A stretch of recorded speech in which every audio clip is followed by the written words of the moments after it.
Bonjour, je m'appelle Kalisso. Je suis étudiant en licence 2. Voilà, donc je veux exprimer d'abord toute ma gratitude à l'endroit des étudiants koldois qui sont là, des étudiants ressortissants de la région de Kolda. Et ça me fera également plaisir de revenir un peu sur la culture du Fouladou, sur l'histoire du Fouladou. Vous savez, cette histoire date depuis très longtemps,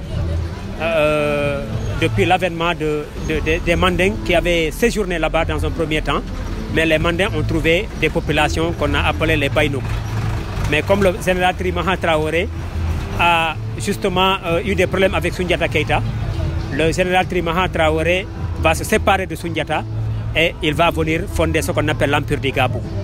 Et le Fouladou faisait de ce qu'on appelle l'Empire du Gabou. Alors, et le Gabou, finalement, comme le Gabou est caractérisé des Mandins, il y avait des Sané, des Sadio, on les appelait les Nyancho d'ailleurs.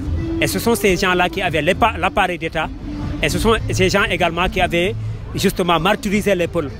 Les Peuls qui vont venir beaucoup plus tard avec leurs vaches. Hein? Donc, et justement, ils vont à la recherche du pâturage. Et c'est pourquoi donc, les Peuls étaient victimes de la domination des Mandingues.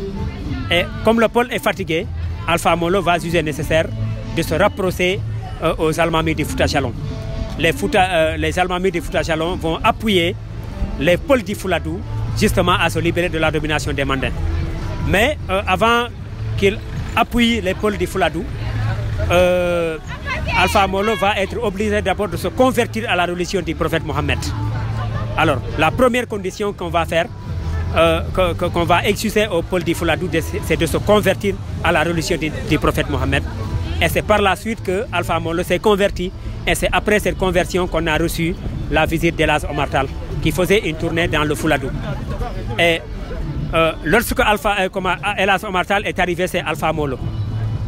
La femme de Alpha Molo lui avait réservé une hospitalité telle que le jour où Elas Omar Tall devait rentrer, il a prié pour la femme.